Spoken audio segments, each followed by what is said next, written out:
I'm glad to be back once again, ladies and gentlemen. Welcome to Intouch today. Thank you so much for your time. Now, obviously, due to our imperfection and also, due to the fact that, we are people with a lot of shortcomings, there are quite a lot of, things that we go through. And gladly, the medical fraternity here in Zambia has been advancing so that they can be able to tackle most of these health-related conditions that we go through. Now, today I have somebody who is here to share with us an experience that shocked me a lot. I wasn't even thinking that I was going to actually get to talk to him today, but he has got a very good story to share with us, especially where scoliosis is concerned. Now, for most of you who are into study of biology, study of human makeup and stuff like that, obviously you understand what I mean when I talk about scoliosis as well. Mr. Kanyemba and the daughter are here in the studio with me to share a very, very heartfelt, touching story that he had to go through, especially when he developed a spinal cord problem. Mr. Kanyemba, welcome to the show. Thank you so much for making time to join us today. Thank you. Thank you very much. Give me a high five. How you doing? Fine, thank you. How are you? I'm all right. When you're telling me that you're allergic to cord, now I started thinking we are only just 14 days in June and we have about 15 or 16 more days to go. How are you going to survive the rest of this month because it's getting cold? I think I have to be strong and I'll just have to keep on taking my medications. Yes, and keeping myself warm is the main thing that I have to put in mind.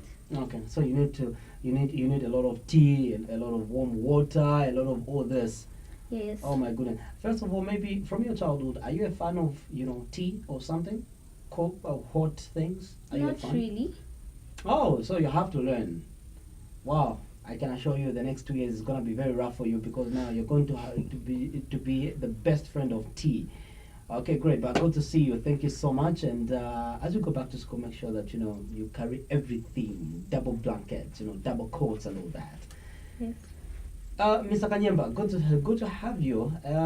Yesterday you had a very good story that I thought you could share with us. Maybe to start with, tell us a little bit more about your childhood. Okay. My name's, like I said, I'm Muzumia Kanyemba. I'm a mechanic by profession. And though at the moment I'm not practicing mechanics because of my neck. Yeah. 2007 I crashed. We had an accident with a friend of mine. I had a spine injury. And then I was operated on. I have 2 plates at the back of my neck. But okay, once in a while I'll have challenges. But I think I'm okay now. Okay. We are struggling with life. Apart from that, I'm a married person. I've got 3 kids, 2 girls and 1 boy and 1 wife, of course. Yeah. My firstborn daughter is in Kasama. Then she's in Rufunsa. The other boy is in Kazungula boarding school. My wife is in Kasama. Yeah, and I'm in Livingstone. Currently, we're trying to run an NGO called Matimba Spinal Surgery Foundation. And this NGO was born out of experience.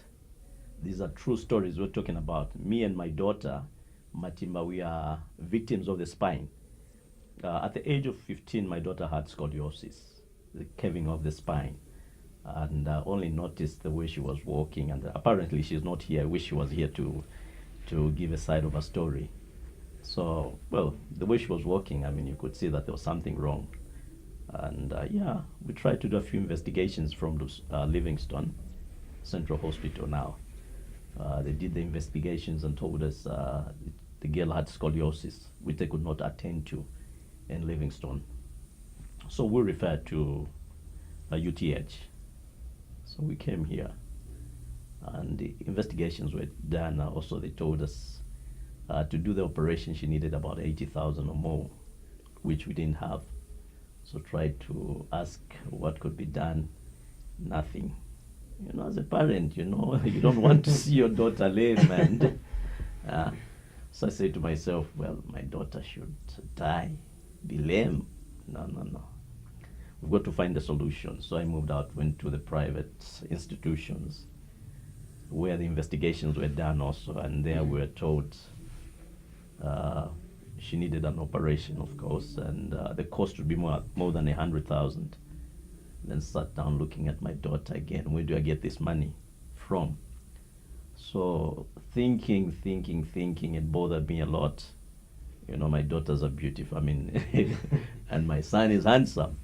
So I said, look, my daughter should be lame, die just because I don't have money. Then I just said, well, I asked the guys in the private sector, that's a hospital, then Fairview Hospital. So I asked these guys if they could help operate on my daughter, then I'd pay them, giving my kidney or my heart. Because I asked, I said, is there a patient with a kidney problem or heart problem there? If there's one, I'm ready to offer my kidney, my heart to save my daughter's life. Because I wouldn't want to see my daughter die. So these guys were like, we don't do this here, but we can try and see. If there's a patient with a kidney problem, then we'll tell you. So I left the guys with that assignment, right? And went back to Livingstone. So where there, I kept checking on the doctor there. Would call once in a while to find out if there's this and that, until one Saturday, I found more than 10 missed calls. This doctor had been calling me, and in the evening, I'm a SDA, so Saturday my phones were on silent. So when I found those missed calls, I called back. That was about 20 to 21, I think, and he picked and says, I was calling you. I said, my phones were on silent. He says, where are you? I told him I'm in Livingstone. Then he says, I want you in Lusaka between Monday and Tuesday without fail. So when I heard that, I was excited. So I was like, oh, obviously he's found a patient who needs a heart or a kidney, you know. And I was excited. Monday, I drove into Lusaka. I was here before 14, but then I didn't go to see the doctor. I decided to do a few other things, and the following day, that was Tuesday, I went to see the doctor. We met, and he asked me, are you with your dad? I said, yes. So we were told to go and open up a card. We opened up a card and did the blood test so that they could see the clotting period and all that. So the doctor tells me, your results will be ready after 40 minutes. And I was like, 40 minutes? And that was in the afternoon I went there. So 40 minutes, instead of me sitting around here, I can do a few other things. So I said, okay, let me go and do other things, and you give me the results over the phone. Well, that day he didn't do. Wednesday, Tuesday, he didn't give me the results. Wednesday, he didn't. Thursday, he didn't. Friday was a holiday. So he called me on Monday and tells me, I want you at the hospital on Tuesday. So, okay, for me, excitement is what was in my heart. Obviously, there's a patient with a kidney heart problem. So I went there, we sat, and he tells me, are you ready to have your heart and the like given to save your daughter's life? I said, yes. He says, okay, we have a meeting today. What did the doctor really explain exactly what it meant if at all they were to take your heart out, or if they were to take one of your kidneys and give it to somebody who would be in need? Did they explain, give you a clear picture of the implications, so that maybe in the process you might get scared or something and maybe change your mind or something? Well, we didn't go into those details. Of course, when I was saying I need to give my kidney out, I knew I would only remain with one kidney, and I'll still be alive. For the heart, I knew I was going to give up, and I was ready for all that, because all I wanted was to see my daughter alive. That's all. For me, what mattered at that moment was my daughter. For me, nothing. So even when I was saying that, I knew I was going to have one kidney. If they get my heart, I was going to be dead. And I said, no one is going to put you to question or what for having done this. Is because I have decided. So no one will penalize you for this. And they said, are you serious? No taking us to court, no nothing. I said, no one will do this. Because it's me. My interest is seeing my daughter. straight, alive. And they said, okay, fine. So what transpired in the meeting that you later had? Well, a lot of questions were asked.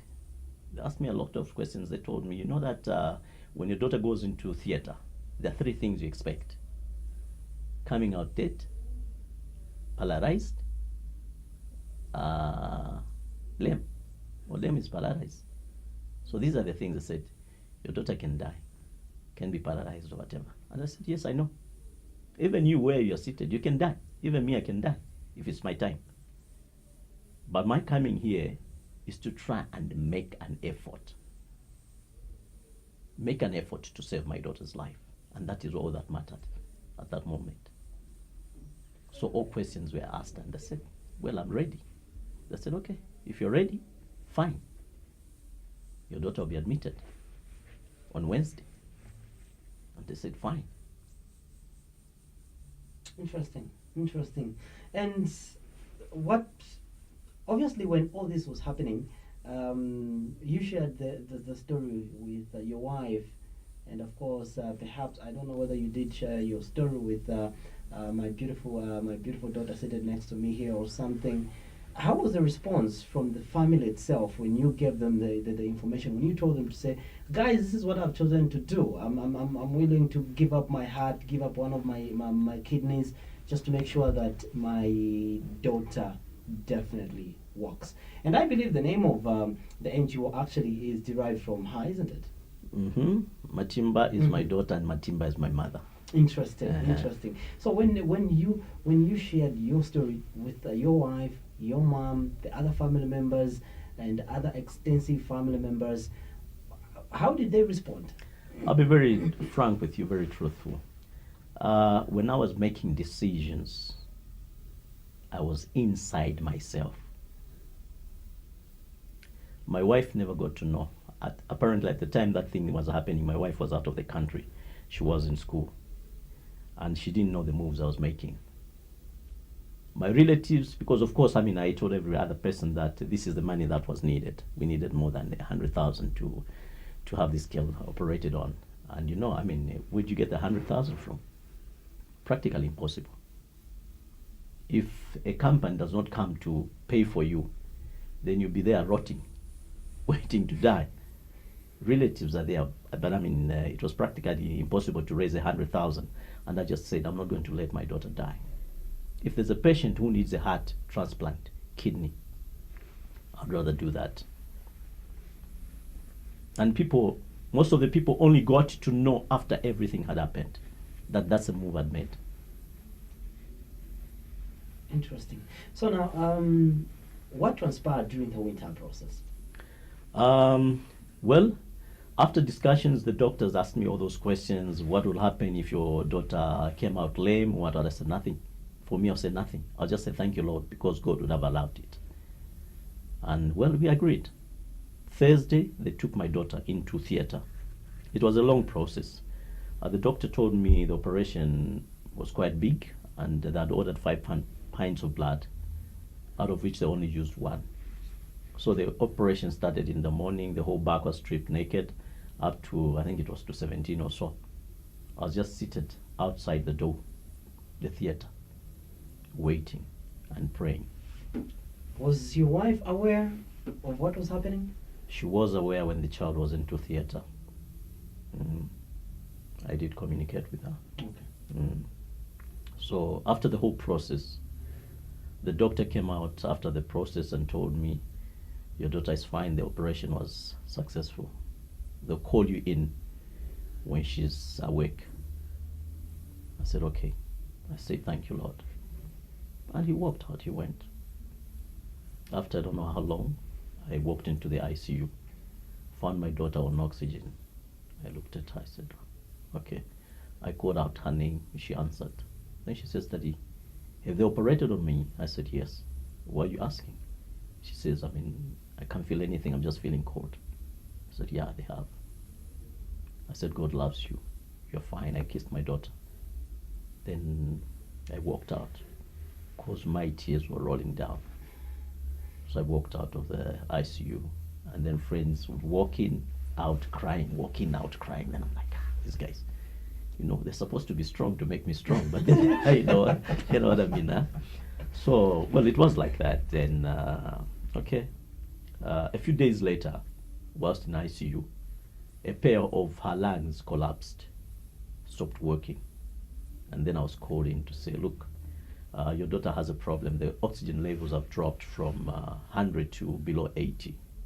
So she needs another operation to try and help her resuscitate kidneys. So we have to do this operation. And I said, no, another operation?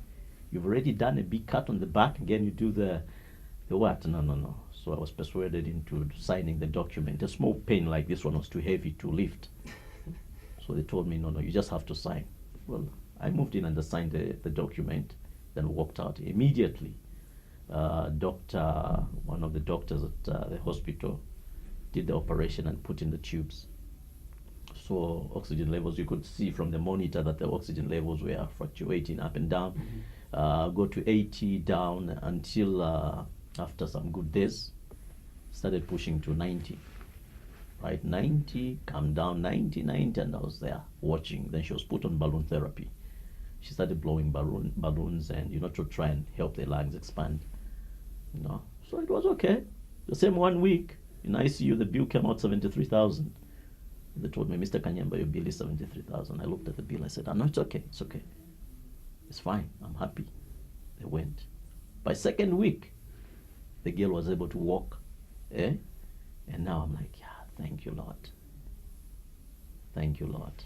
I love this. By third week, the girl could walk at least without too much support, sit on her own, and just like that. Then we were to be discharged. The day of discharge, the bill came out 180,000. Close to 200,000. Yes. The bill was presented to me. I looked at it. I was very happy because when I looked at my daughter, I said, this is all I wanted. My daughter is fine. I was happy, very happy. I said, this bill is okay. I'm happy with it. We already agreed that I give you a kidney on my heart to save my daughter's life. So all is done. I'm very happy. Let them go. You do what you want. If it's a kidney, get her. If it's a heart, you get. These guys looked at me and because those guys were not aware of the agreement. So for them, when they're bringing the bill, I was to pay because they told me you cannot be discharged without paying the bill. So I said, no, I understand, I know. So let them go as we do the other procedures. So the guys went back and I don't know who they told that this guy says you get the kidney or the heart. So I can't remember how long they took. The next time they came to me, they came with a discharge slip and a prescription for me to go get the medicine. They said, Mr. Kanyamba, your bill has been cancelled. So here's your discharge slip, prescription, go and get the medicine. Come after 3 months for review. I'm like, why? What's going on? He says, no, this is what we've been told. The bill has been cancelled. So you go home. I couldn't believe it. I was like, Lord. So what led to the cancellation of the 180,000 kwacha bill? I'll tell you that I don't know up to now. I don't know why they cancelled the bill. The only thing I remember is that after being discharged, I went home. A few days later, I went back to the hospital saying, I've come to pay the bill.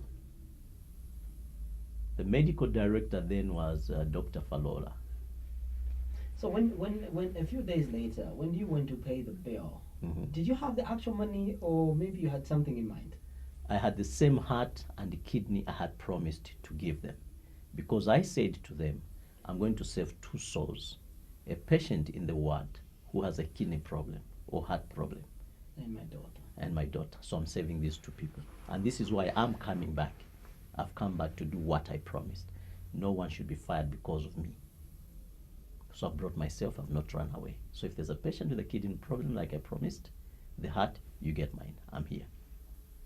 All right, so ladies and gentlemen, if you're just tuning in to the program today, I'm having a very, very, special guest, is a man who did what most of us cannot really manage to do. He had offered his heart and, of course, his kidney to have his daughter's life served when the daughter had a problem called scoliosis.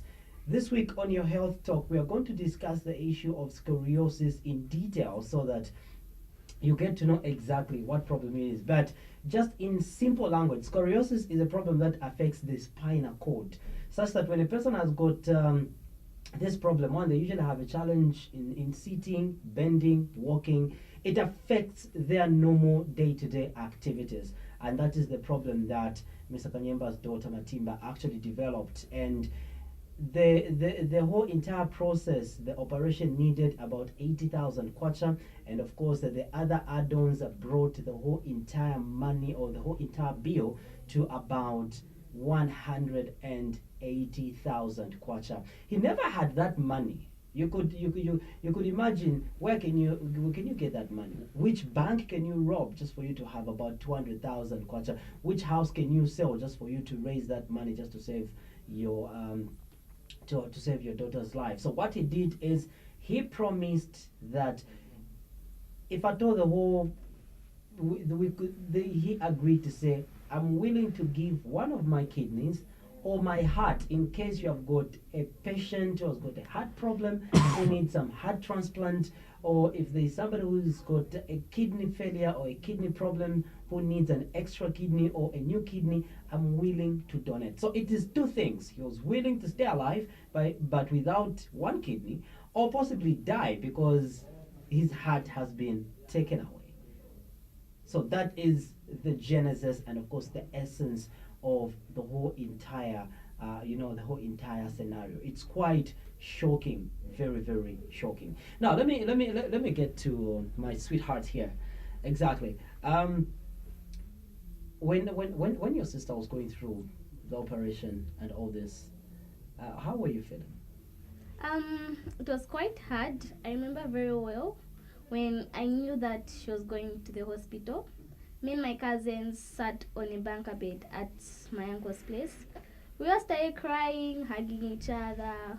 We prayed, then we sang some hymns from the SDA hymn book. Then, yes, we tried to overcome it because it was really hurtful. And we also thought about death, like what if she dies, what if anything happens to her. So it was quite hard. Did you know that Dad had sacrificed himself for your sister? I only knew after the operation, and that was after some time. Okay. Yes. What did you think about the decision that Dad made? Okay, I knew in my mind I knew that he can do it, but okay, I don't know. Were you willing to lose your dad? No. Interesting. Mr. Kanyemba. Yes, please. Now, when you went back to the hospital to go and now fulfill your promise, what were you told? Well, I was told, I met the medical director then and a few other white doctors who were there. And I said, look, I've come back to pay the bill. You've come with the money. I said, no, I've come with my heart and my kidney like I promised. So these doctors, the whites, looked at me and like, hey, what's this? I said, look, I promised. No one should be fired because of me. I've come to pay. My daughter is fine. I'm happy. I've not run away. This is why I've come back. I've come to pay the bill so that patient in the hospital, sleeping on the bed, who has a problem with the kidney, who has a problem with the heart, can be saved, like you saved my daughter's life. These doctors started weeping, shedding tears. I looked at them. They were like, it was too hard for them. Dr. Falola looked at me and says, Mr. Kanyemba, this is too much. Only God gave his son to die for the world, to die for you and me. You cannot die to save your daughter's life. It has been done. Your bill has been cancelled.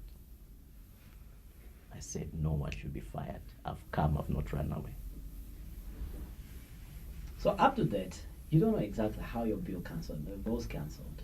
Everything was cancelled. Interesting. I know that the implants were more than 50,000 because Dr. Michael, the surgeon who was there then, told me before the operation, he says, you see, these implants are very expensive because this surgery is big. No, it's not like a small thing, it's quite big. So these are expensive implants you need. You know, as we are talking, when I was saying I'm ready to give my heart and the like. That I was told. And of course, I don't know how much the implants were costing, but I know they were very expensive. Interesting. And when after the whole ordeal, how was the reaction from your wife when she came back? Well, especially when you told her to say, honey, you know what I was willing to do? I was willing to do this and this and this and this. How was her reaction? Well, it's difficult to say. I don't know. Because it had already happened, and truthfully speaking, you can't tell what is in one's mind. I can't really tell what was in her mind, but the truth is that when she came in, the girl was okay. She was able to walk and do all activities. Mm-hmm. How is the condition of Matimba as we speak? Well, perfect. If you see her running, do all these funny things, you not believe that this girl is, Wow. Mm-hmm. When Matimba came back home, how did you feel? How was the reaction? How did the family react? We were happy, like everyone was happy. We celebrated that she was okay. When we would visit her by the hospital, she was smiling, she would talk to us. At least we had that thing for she's much better, she can now walk. Yes. Okay. Oh, interesting. Okay, great. So as we speak, Matimba is in school and of course is in good shape. And now you've decided to venture into something that you believe in, something that you believe would serve a whole lot of lives. Obviously, the Matimba Spinal Surgery Foundation was born out of the whole entire experience. Exactly. What was your intention? Well, after having gone through all this, like I already said, I'm an accident victim who has a problem with the spine. My daughter has a problem with the spine. Of course, when I was in an accident, I never thought about coming up with an NGO to help others. It's only after my daughter had died, then I was like, look, God saved me. He saved my daughter. How do I say thank you?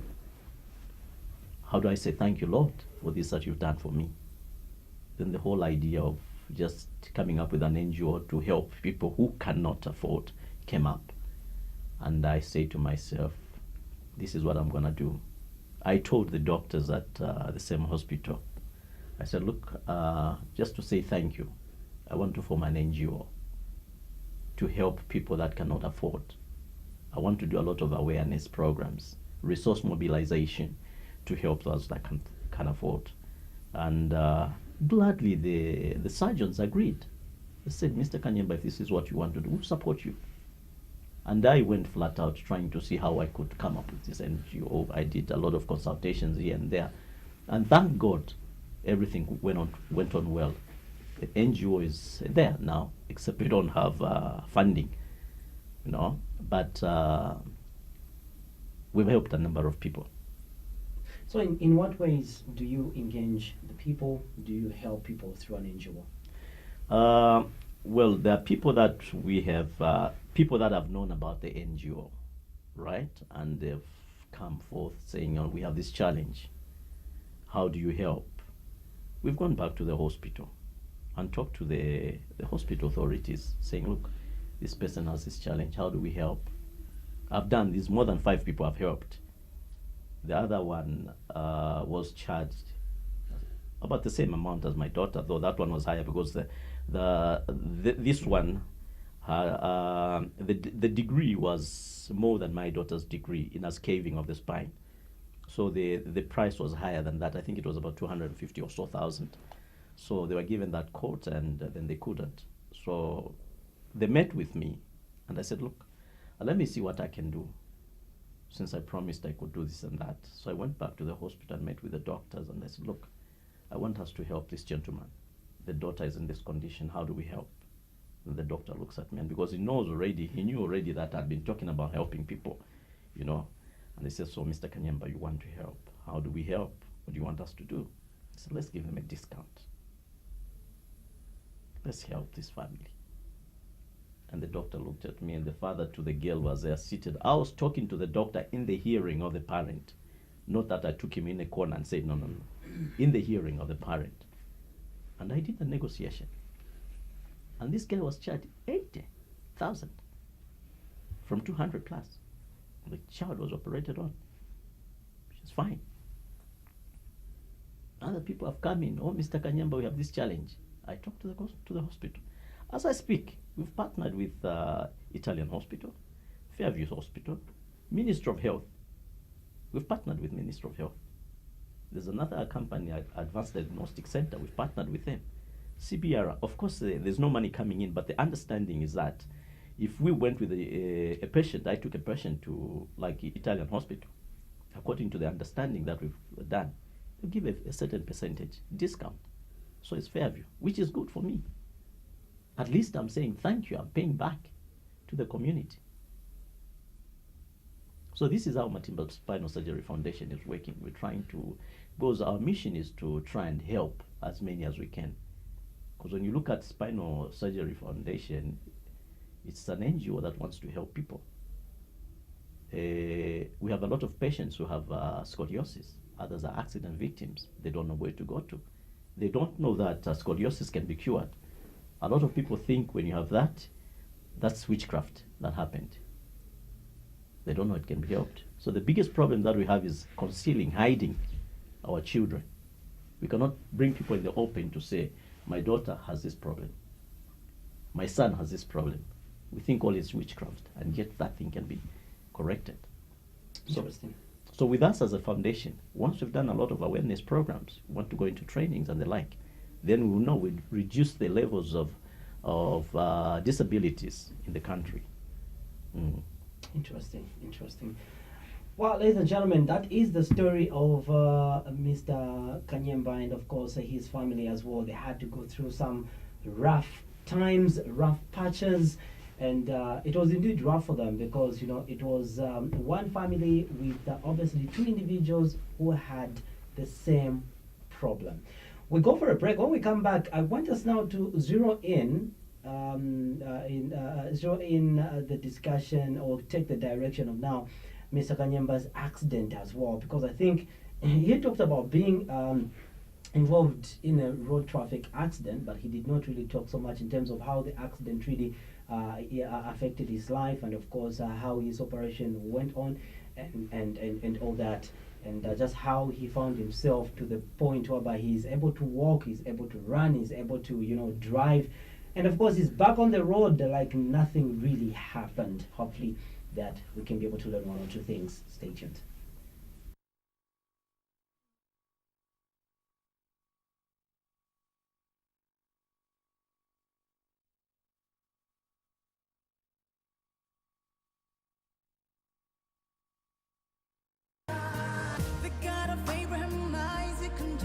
As a believer, you need to know that you are on a journey of faith, and this is a Faith Avenue. We take you right in the Word of God. We have 4 segments under this wonderful, house called Faith Avenue, and we are looking at, the Word is Life segment, where we get deep in the Word of God. And in here, we get to feed on the Word because we know that Jesus is the bread of life. You need the Word for you to live and move on in life.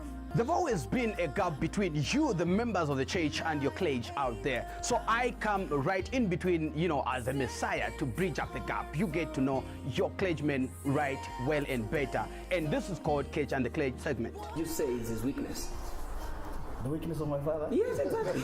Well, if you know your dad well, then you should be able to tell us. That's a dangerous question to ask. Exactly. Especially if you have to answer it and he's there. On your celebrity segment, we bring to you live and direct your, celebrities, where we just get to discuss their lives, get to know where they were born from, what, they've been up to, schools they went to, and everything about them. It is on your celebrity segment. For him. All right. And that is why I did that song. Because With that said, tell me, when were you born again? In fact, are you born again? I am born again. You could be called a pastor and yet you're not yet born again. To prove to you that this family is indeed growing, we have a new segment called The Art for Jesus. And this is where we get right in your church. We identify your group and make sure we bring out every talent possible in your church. It could be poetry, it could be singing, it could be rapping, rhyming as you put it. It could also be, sign dancing. We are bringing you out, to the public, the art for Jesus. Make sure to join us every Sunday at 10 hours for a premiere, and at 17:30 a repeat, and the final rerun on Saturday 8 hours. Only on QTV. Experience of. We love local.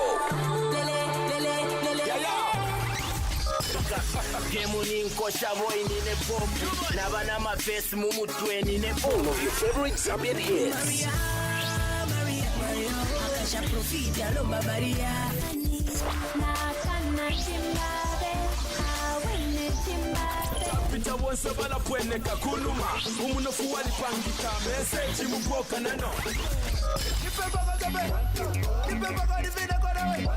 And much more.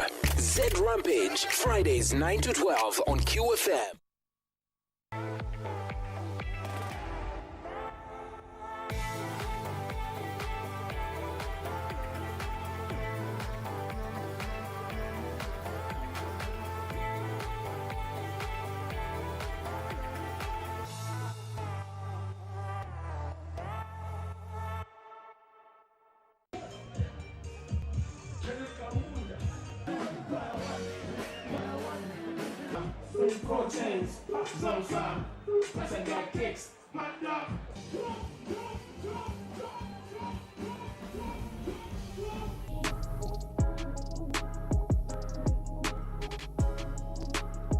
Lots of love to QTV. Love you. You're still watching Intouch on QTV, and of course, Mr. Kanyemba and the daughter asked you, my guest on the show today. Now, Mr. Kanyemba, obviously, your daughter's story is quite touching, very, very touching, and of course, looking forward to get to talk to her as well. But I would also want to hear your story as well. Okay. Exactly. Earlier on, just when you were starting up, you talked about being involved in a road traffic accident. Exactly. What was broken on your body? My discs were crushed. I think that was C35. Not too sure. I can't remember now. That was 2007. It was on a Friday. We were scheduled to travel to Lusaka for a program, a church program, Hope Channel Recordings. 2007, I was a district chairperson as music. I'm a singer. I do a bit of singing. And that year, I was running a district as a chairman. And I was coming into Lusaka with my 5 choirs for Hope Channel Recording. I'm sure you know that program on TV. Yeah. So we had been preparing for that recording. So Friday, we started off from Livingston. It was about 10 hours, I think. We had hired some buses. Me and my son, who was then 2 years, we got on a friend's car. My wife and I don't know whether it was this girl, were on a bus, a different bus, and the Matimba girl was on another bus. So it's like we had split, So I was in a car with my son, my wife with Kolumba, the other big girl with the other friends on a bus into Lusaka. So in Zimba, as we are driving, my friend was driving, had left our car. So driving, flying, of course, trying to get into Lusaka on time. That was about 10. Buses had already started off, so we remained behind. So did whatever we're doing. And that day, I just don't know what was, I'm a person who never used to love the seat belts. I'd always drive without a seat belt and the like. But that day, I was in a seat belt. We started off from church. I put myself in a seat belt. My son was at the back seat with the box of, there was a box in the back on a chair with, I think there was it must have been a printer or something like that. I can't remember. So we put my son on the other side. Then we drove from our church to the post office. We parked, tried to get something there. I got off the car, I was out of the seatbelt, got my son, went out, came back, put the boy back, and then I put myself in the seatbelt. My friend was. Then we started driving, playing gospel music in the car, moved, driving nicely and at a very good speed. Then we got into Zimba. Then I noticed some strange feel of the car, some vibration. So I told my friend, I said, look, my friend, I think we have a problem. Your car has some kind of vibration. I mean, I'm a mechanic, so I understand this and that. So he says, no, my car is perfect. Everything is okay. I hope my friend is watching. Huh? He says, everything is okay. I said, are you sure? No, we have a problem. And, we are trying to rush and catch up with the buses that had already started off. So I think I was driving at 120, 30 or so, but it was quite a high speed. So just in a twinkle of an eye, after just saying we have a problem with your car, he says, no, everything is okay. Tire burst. That was a rear tire, left. Then I said, please, don't step on your brakes, don't panic. But I don't know what was happening.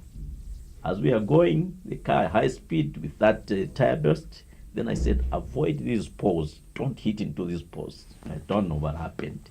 Hit that. So the rear tail light, that's the left side, hit into that pole. Then the car spinned on the road. I don't know how many times, spinned, then went into the bush, crossed the Kamawat. I think we hit into a tree. Now the roof of the car, I don't know whether it hit like that, collapsed. So the collapse of the roof is the one that hit me on my head. And it squeezed, crushed my discs. The car was beyond repair.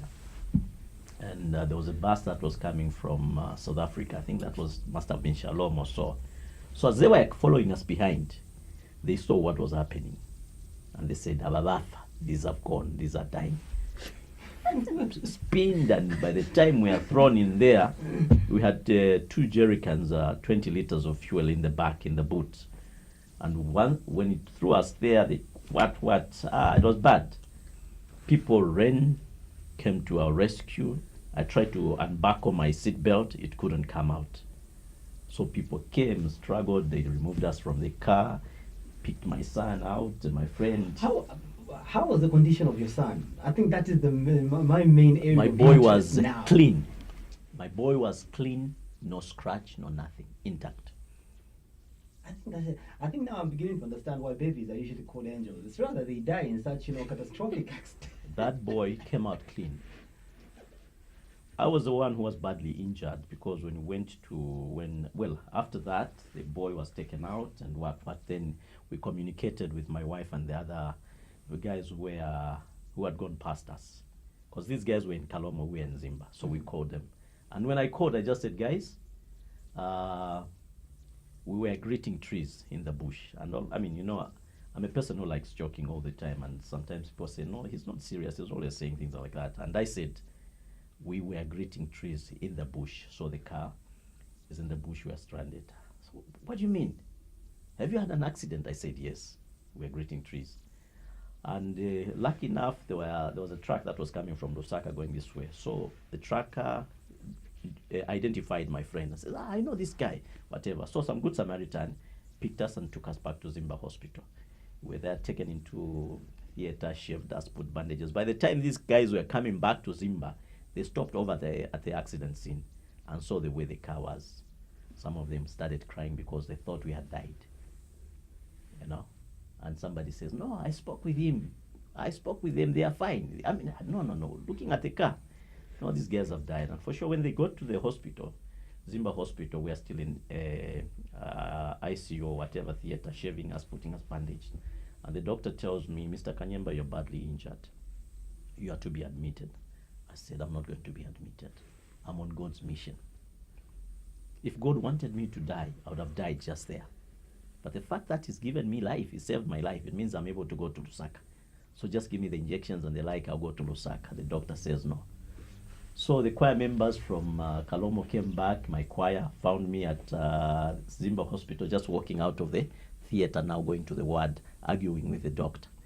The doctor tells me, you'll be admitted. I'm saying, no, I'm going to Lusaka. I'm on God's mission. So when the choir came, they all came and they were there standing, looking at me in bandages and said, guys, God is good all the time. The devil is a liar. All of us are going to Lusaka. And other buses, other choir members had said, no, we can't proceed. This is not what God has not allowed it. If God had allowed this, if God wanted us to go to Lusaka, an accident would have happened. I said, no. The devil is a liar. No one goes back. Everyone is going to Lusaka. And I was very determined. So the guys were like, ah. So when as I walked out of the theater, my friends were there standing, the choir members. I just pulled my pitch pipe out of my pocket. You know what a pitch pipe is? Mm-hmm. It's an instrument we use for, So I pulled my pitch pipe out of the pocket and blew. And I conducted a song entitled, I Feel the Touch. I loved that song. They sang it the way they had never sang it before. It was done nicely that I conducted in my bandages, and the doctor was standing there watching me. I feel the touch of hands that, whatever. I conducted the song, and the doctor looked at me and says, this guy's crazy. He says, you know what? Yeah, you were, I think. You know what? You remind me of home, back in America. I sing in a choir, Baptist choir, and the way you are singing, so beautiful. Because of your faith, I'll let you go. I'll give you the injections and the like, then you go. I said, thank you, Lord. We sang, and the choir sang, others were crying there, and I just said, thank you, Lord. The devil is a liar. I went to the doctor's room, he gave me injections and whatever medication, then we got on another car. So your wife also came back with the choir. She was there. She came back, Matimba came back, everybody returned. They came to the scene. And Did they you came cry when you, what did you do? Did you see Dad in the bandages and I all can't that? remember. the one who Anything- cried is Matimba. Oh my goodness. Matimba. She can't remember. Well, she was still young, but she knows that Daddy was in an accident. I only remember the times he was in a collar on his bed. He'd be moving the walking stick. Okay. Yes, that's all I can remember. Oh, okay. So, it was like that. So, after singing, I was given whatever I was given. Then we got on another car, drove into Lusaka. And people here had already gotten the information that these guys were involved in an accident. Others were thinking we're dead. That was Friday. Saturday morning, we went to Unza Church. That's where we worshipped from. I was in a bandage. And then there again, I was conducting the choir. In church, people are watching, others are crying because they couldn't understand this guy. After the service in the afternoon, we went to ZNBC, where we're doing the recordings from. We did the recording from there. Sunday, went back to Livingston. Monday, I went to the hospital for further investigations. Did the x-rays, and they told me, you need an operation immediately. And I was like, okay. They put me in a collar. They referred me to Lusaka. We came here, they did the x-rays, and what they told me, you need an operation immediately. But then we didn't have money. The monies were more than 40,000 then. Then I was like, where do I get the money from? So I went back with my wife, and then I was given strict rules. I was put in a collar and was told never to turn my back, my neck, and what, but be full-time bed rest. And I was like, will I manage? I said no. And that's a period my wife was to travel out for studies, and we agreed. I said, Mama, you can't stay back because of an injury. If God is to put me to sleep, I can die even when you are there. So you go for your studies. And my wife went for her studies. We agreed that she goes. So I was left. She did her part. We organized money, got a loan from the bank, and friends also came in, put in monies and the like to try and help me through the operation. When the operation was due, I'd come into Lusaka, drive into Lusaka, and each time I came into Lusaka, seeing the doctors for review, they'd say, when did you fly in? And I would say, no, I just drove in yesterday. You were driving, you are stubborn, what? And then, look, there's nothing I can do. So I'll drive with my what? I was booked in for an operation. It was done. They cut through here. If you check here, I've got a scar. They cut through here, put plates at the back. I was in the hospital. I don't know, I can't remember how many days I was in the hospital. Then discharged. I remember the first performance I did, a friend of mine, Don Capo Samuel, was having a music program at after the zoo. What do you call that area? Chilanga, I think Chilanga, somewhere exactly. Chilanga, yeah. Don Capo Samuel is a good friend of mine. He's a young man. He's my brother, young brother, so to say. So he was performing with his choir, and he asked me to join them. That was just after my operation. So I go to listen to what they were doing. Then he tells me, Bakalamba, there's a song I want you to lead, right? I sang with him for a long time. He's a very good boy, young man. So I tried to lead in one of the songs that he was doing. I tried to go up. I choked because my throat was not yet strong to do that. And I coughed in the middle of the song, and the other guys picked it up. That was the first performance after my operation, and I said I can't sing anymore. But when I recovered, I went back into music. I still sing. That's my story about the operation. My wife came back, found I was okay. And How did the whole entire accident really change your life? When I crashed, it crippled me in that I could not lift heavy things anymore as a mechanic. Because even now there are times that if I do too much of whatever, I have problems with my neck. But that's how everything started, like changing from good to bad. Yeah, but I still do one or two things here and there, run around, do this and that. Interesting. And how is the condition? How about the friend that you were involved in the same accident? Apparently, my friend is not good. I haven't heard from him, though he's not very good. At the time it happened, he was perfect. But last year and this year, this guy's been in pain. He's got a problem with his spine. Now, I don't know whether it's because of that accident or... I don't want to say, I don't want to dwell too much on that, but he's not good. He needs help. Mm-hmm. Yeah, he needs to be flown into India, I think, for an operation. But what is restricting this, I think, is just resources. I haven't spoken with him yet, but I'm yet to get to him so that we see how we can come in and help. Yeah. Interesting. So now, as you are going through all this, and what has really helped you pull through all these, impediments that you have encountered, your own accident, your daughter's condition, and of course all this, because looking at just how much resources have been spent on all this was quite huge. God is good all the time. We've got friends and relatives out there who've been very kind. They've been very supportive. Even in hard times, good times, they're there. Yeah. How far would you love the Matimba, the Matimba Spinal Surgery Foundation to go? As long as God gives me breath. Even after that, I'd want to see it grow. I want my children and all these that are involved to move on with it. Because if I look at what the Lord has done for me, it's something that is difficult to explain. It's more than tongue can tell. You can't explain. There's so many good things. You look at the blessings, what the Lord has done for you. The only problem that we have is we look at, but I'd really want to see this foundation grow to a level where, if it's possible, become an international NGO. I can see Kulumba is clad in one of the shirts with the tag of the association. Are you part of it? Yes. Okay, so how did you become part of it?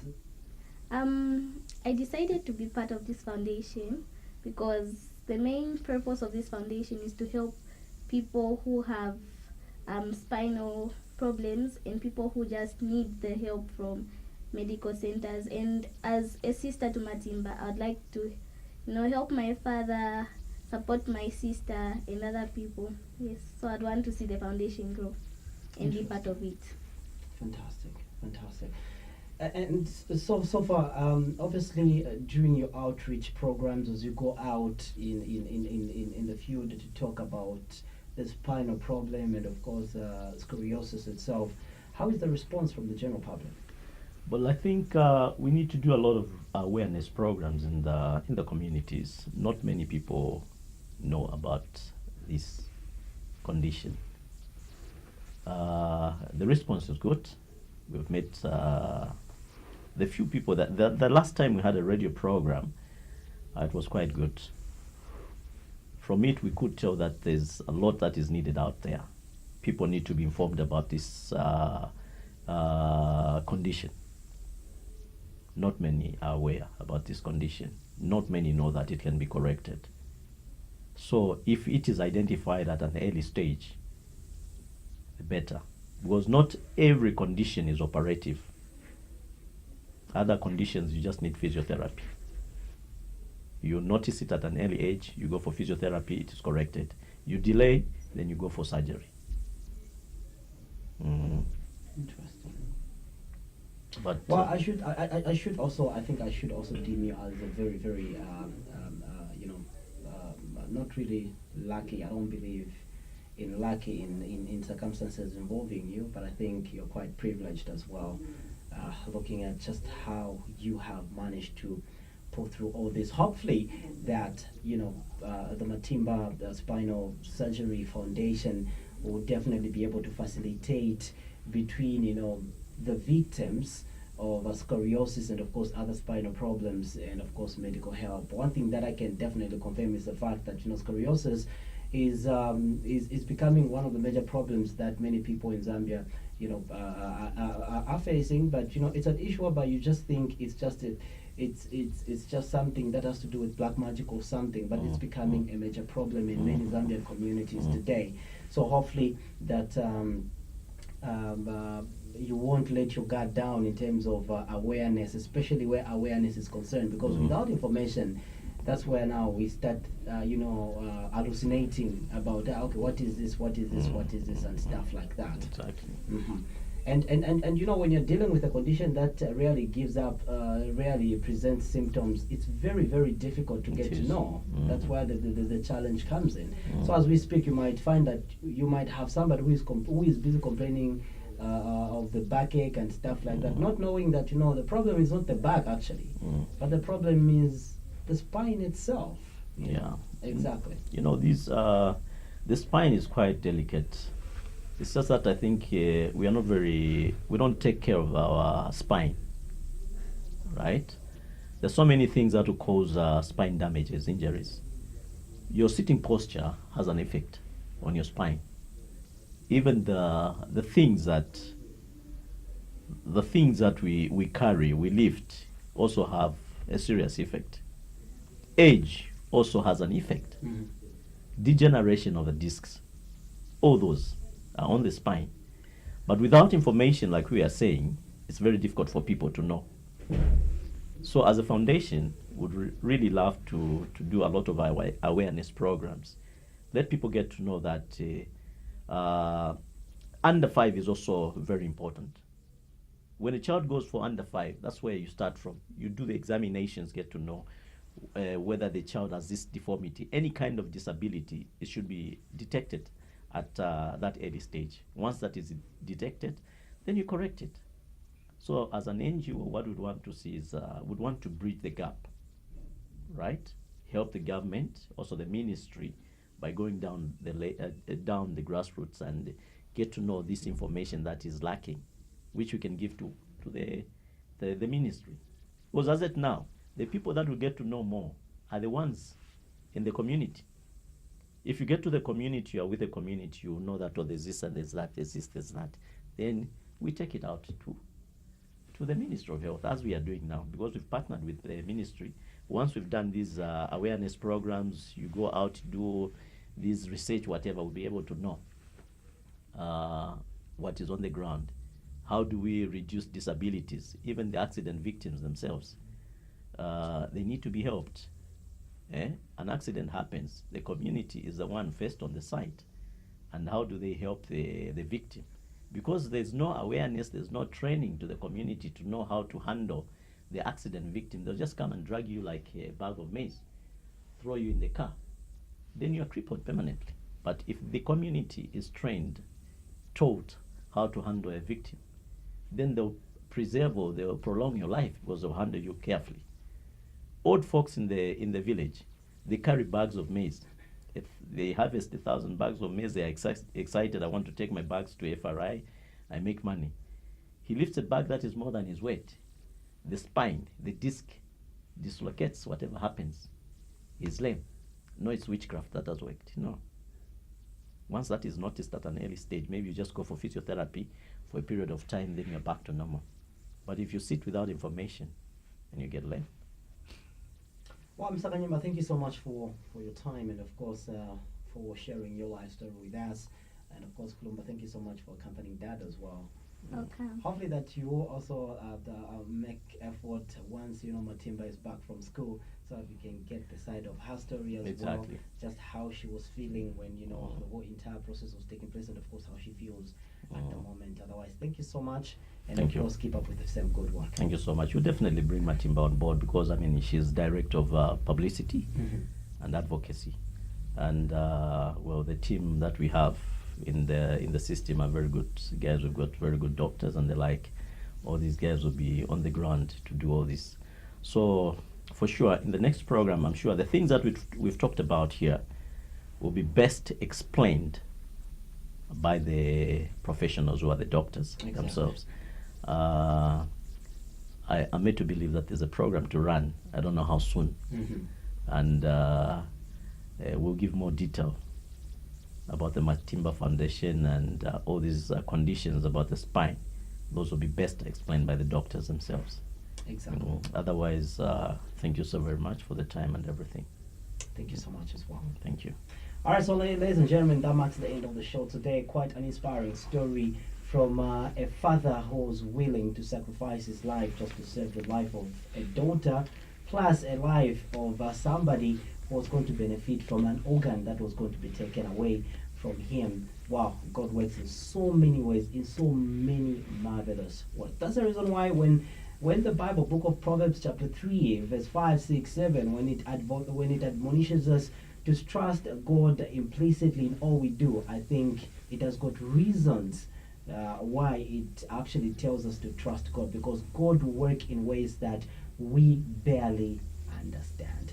Make sure that you don't miss the episode of Your Health Talk this week, because I'm going to be addressing the issue of scoliosis with an expert, a professional doctor who's going to come and help us understand some of the common problems that may come as a result of the spine itself. So this week, I'm going to focus much on the spinal cord and, of course, what you just need to know. If you've got, if you have that condition, wow, this is definitely going to be your program this Friday at exactly 16. But for now, it's done. And of course, I want to thank you so much for your time as well. And of course, Mr. Kanyamba and of course the daughter for coming through to share their lives with us today. I'll be back next week, Monday, same time.